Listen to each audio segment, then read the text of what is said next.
মহিবুল্লাহকে অপহরণ এবং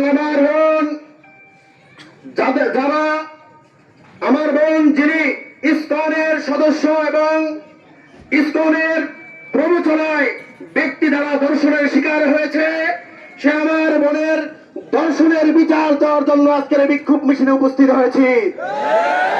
প্রিয় বন্ধুরা, আজ আমরা এই দেশের সরকার বাহাদুরকে বলতে চাই, যদি আপনারা এদেশের নাগরিক, নারী, ওলামা কেরামের নিরাপত্তা না দিতে পারেন, আপনারা আপনাদের চেয়ার থেকে সরে আসেন।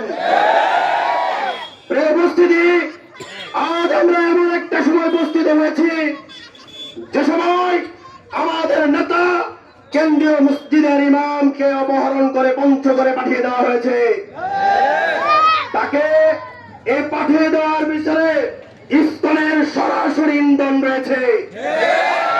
বন্ধুগণ, আমরা সরকারকে বলতে চাই, অনতিবিলম্বে যারা এই অপহরণের সাথে জড়িত তাদেরকে গ্রেফতার করে শাস্তির আওতায় আনতে হবে এবং এদেশে ইসকনের সমস্ত কার্যক্রম নিষিদ্ধ করতে হবে।